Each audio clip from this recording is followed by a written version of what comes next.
A'udzu billahi minasyaitonir rajim. Bismillahirrahmanirrahim. Astaghfirullah rabbi wa atubu ilaih. Walhamdulillahi rabbil alamin. Summa salatu wassalamu ala asyrafil anbiya'i wal mursalin habibina wa habib rabbil alamin Abil Qasim Muhammad wa ala alihi at-tayyibin at-tahirin al-ma'sumin al-muntajabin. Amma ba'du. Assalamualaikum warahmatullahi wabarakatuh. Allahumma antikni bil huda wa alhimni at-taqwa. Para pemirsa yang budiman di mana saja Anda berada, semoga selalu dalam keadaan sehat walafiat, tak kurang suatu apapun. Dan yang sangat penting adalah semoga selalu berada di dalam jalan Allah Subhanahu wa taala.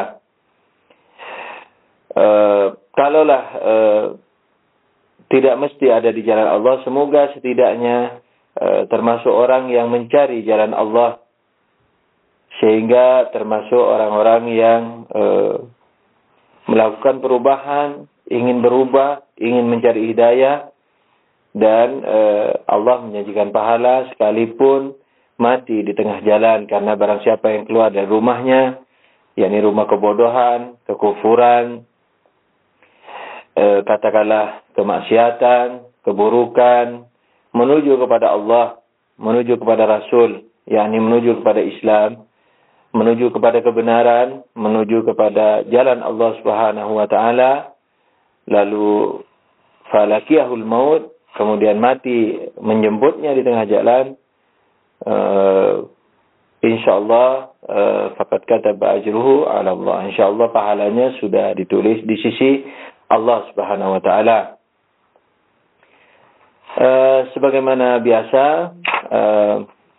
mari kita cahayai majelis ini dengan riwayat dari Imam Zainal Abidin alaihissalam tentang berkata atau bertutur kata yang baik. Imam Ali alaihissalam, yakni Imam Ali Zainal Abidin alaihissalam, mengatakan, Al-qawlul hasan yusril mala wa yunmir rizqah wa yunsi'u fil ajal wa yuhabbibu ilal ahli wa yudkhilu al-jannah. Al-qawlul hasan yusril mala wa yunmir rizqah wa yunsi'u fil ajal wa yuhabbibu ilal ahli wa yudkhilul jannah. Yang artinya kurang lebih, bertutur kata yang baik itu memperbanyak uang, memperlancar rezeki, menunda ajal, wa yuhabbibu ilal ahl, dan membuat kecintaan dalam keluarga, yakni dicintai oleh keluarga, mempererat persaudaraan dalam keluarga, kecintaan dalam keluarga. Dan yang terakhir, wa yudkhilu al-jannah, yakni memasukkan orang ke dalam surga. Al-qaulul hasan barangkali bisa kita raba sebagaimana biasa saya sering mengatakan bahwa memahami ayat dan riwayat sangatlah susah. Kalau di pesantrenan istilahnya di hauzah itu mungkin perlu belajar sampai 30 tahunan atau bahkan sampai 40 tahun sampai seseorang menjadi mujtahid, maka dia layak menafsirkan ayat atau riwayat. Akan tapi kita yang istilahnya belum mujtahid mutlak, atau barangkali ada yang istilahnya apa di bawahnya lagi, maka tidak memiliki hak yang sebenarnya untuk menafsirkan Al-Quran dan riwayat. Akan tapi sebagai wawasan, asalkan tidak dipastikan dan tidak menyimpulkan sebuah kesimpulan fikih, dan sebagai wawasan, maka kita boleh meraba makna daripada apa yang terkandung dalam ayat dan riwayat.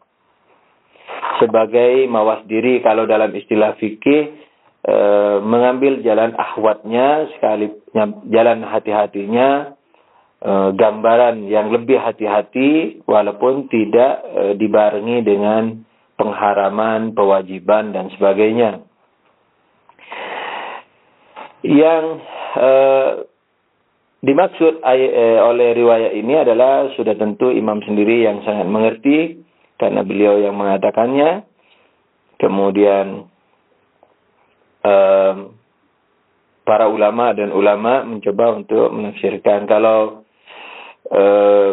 boleh kita meraba dari riwayat ini adalah ada beberapa hal yang harus kita perhatikan. Dengan izin Allah, semoga Allah menjaga kita dari kesalahan sekalipun dalam rabaan atau wawasan daripada sebuah riwayat atau ayat. Al-qaulul hasan, yakni berkata-kata yang baik. Nah, itu mungkin di sini ada dua unsur, al-qaul sama al-hasan. Kata-kata yang baik. Jadi kata-kata yang baik, kata-kata dan baik. Kata-kata yakni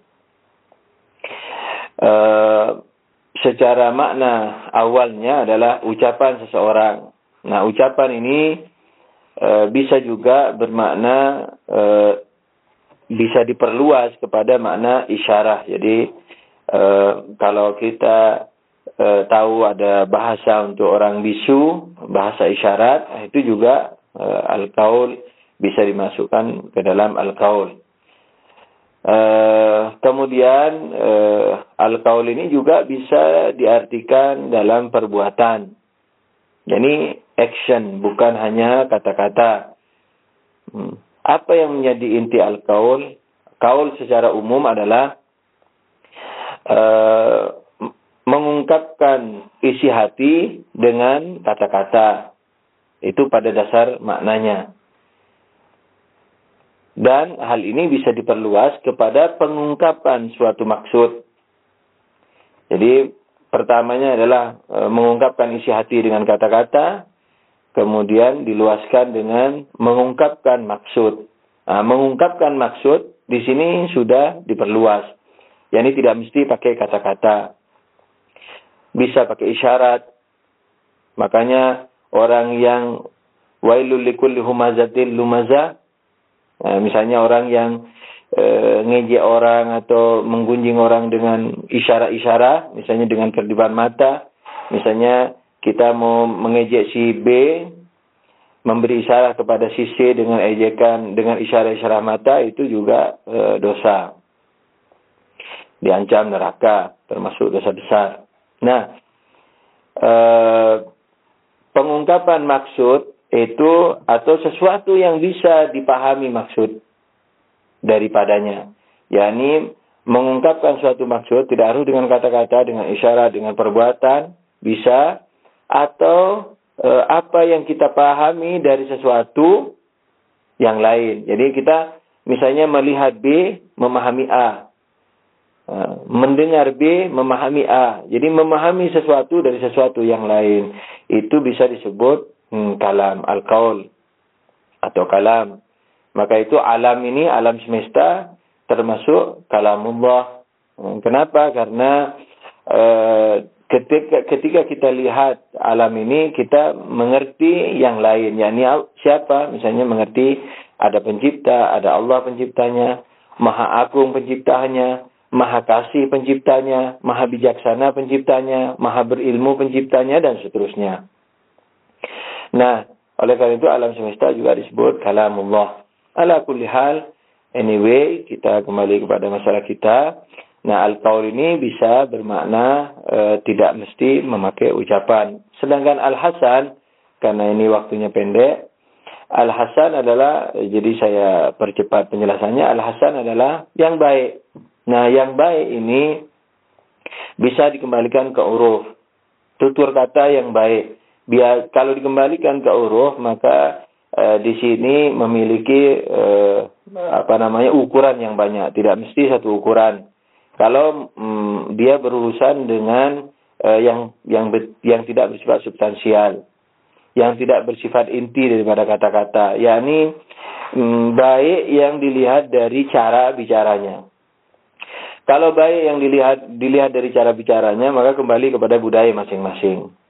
Ya, ini misalnya kalau di Indonesia memberi atau mengambil dengan tangan kiri tidak bagus, misalnya kalau di tempat lain tidak masalah, atau berkata dengan suatu kata tertentu, misalnya di Indonesia tidak bagus, di tempat lain tidak masalah misalnya. Nah ini ukuran, jangan sampai ukuran hasan kalau tidak berhubungan dengan esensi atau substansi kata-katanya, yakni yang berhubungan dengan aksidentalnya, cara-caranya, misalnya kita harus bijaksana, dikembalikan kepada budaya masing-masing. Jadi kalau kita bicara kepada orang Madura, misalnya istilahnya kita jangan cepat tersinggung karena dia terbuka umpamanya. Begitu juga yang halus seperti misalnya suku Sunda umpamanya, suku Jawa yang lebih halus misalnya. Nah itu misalnya si orang Maduranya tidak boleh misalnya mengejek dengan ini melempem atau pelintut-pelintut, tidak boleh seperti itu. Jadi hasan harus dikembalikan kepada masing-masing orangnya. Jadi kita harus bijaksana. Nah, kalau bisa kalau kita mau jadi orang bijak yang tidak punya problem sama sekali, dan ini susah karena sering tanpa kesadaran kita, yakni kita berbicara dengan lisan kaumnya.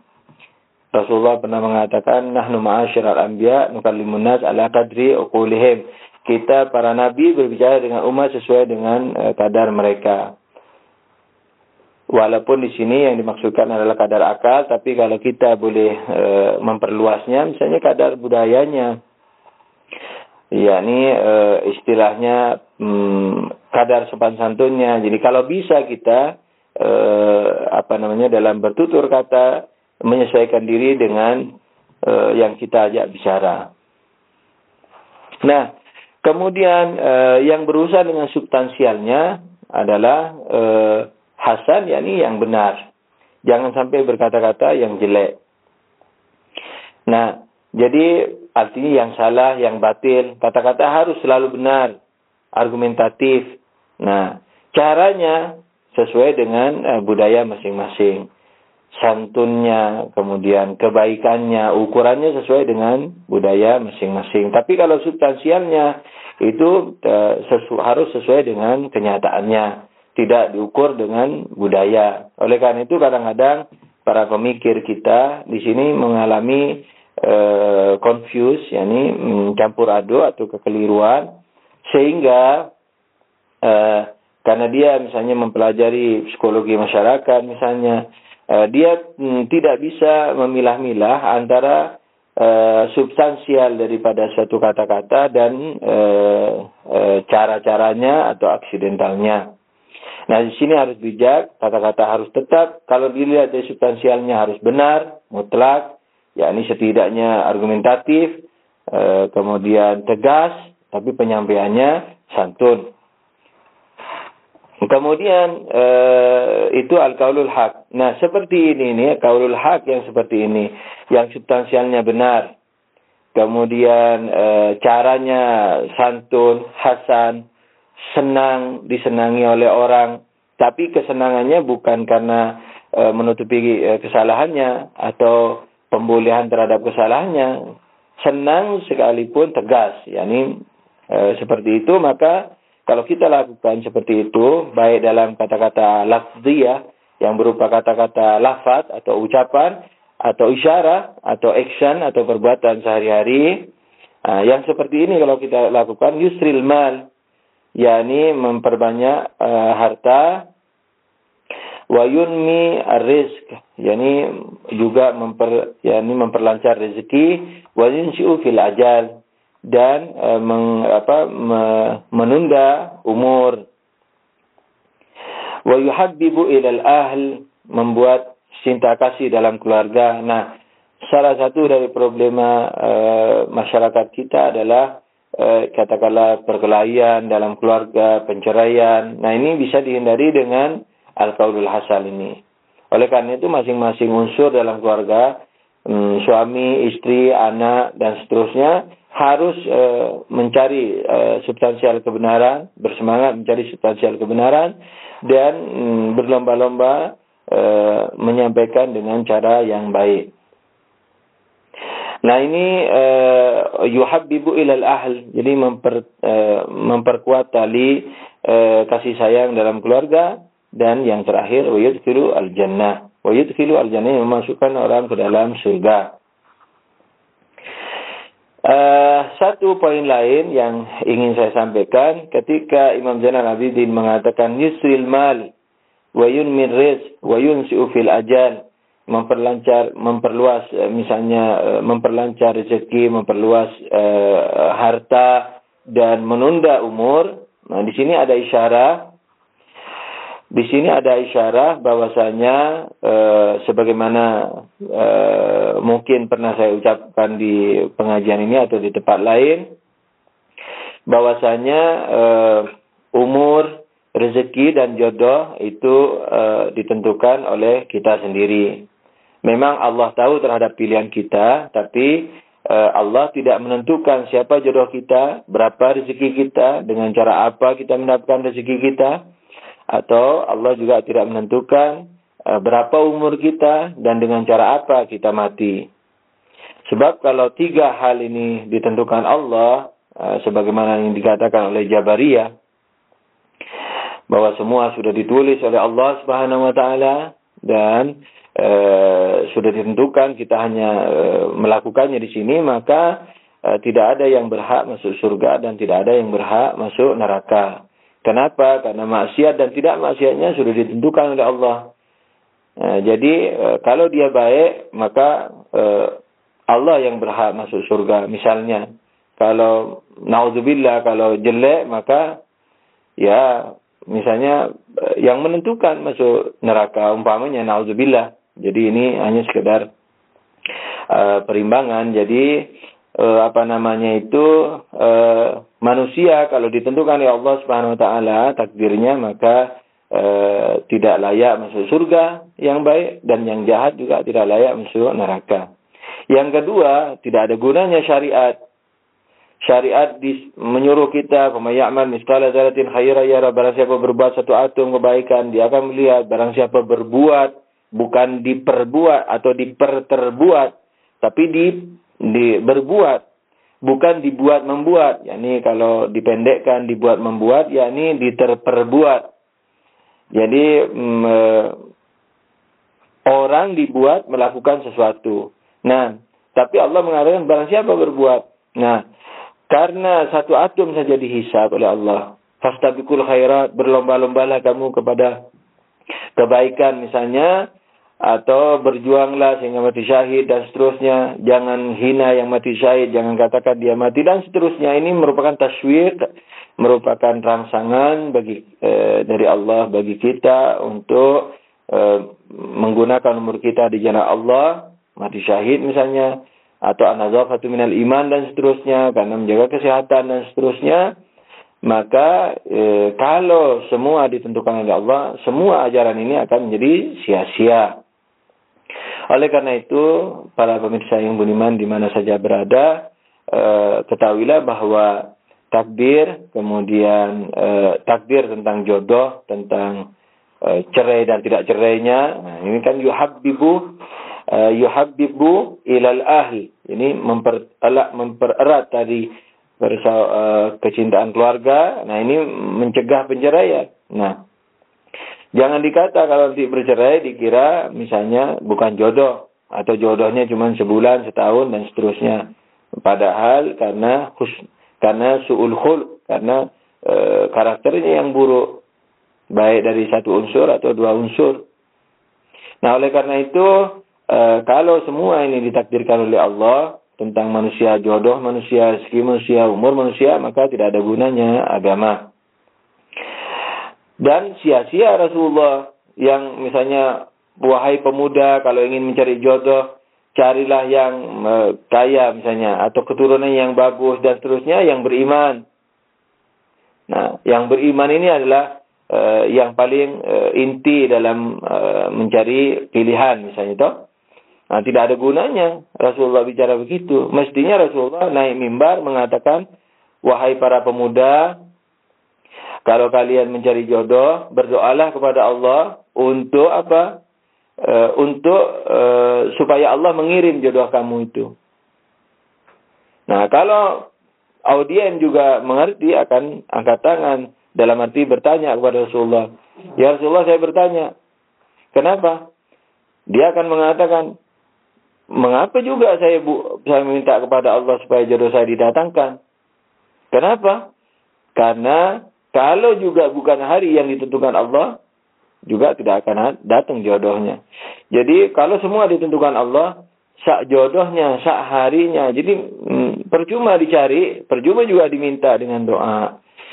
Dan insyaAllah pada pelajaran yang menyangkut hal ini, mungkin kita akan lebih rinci.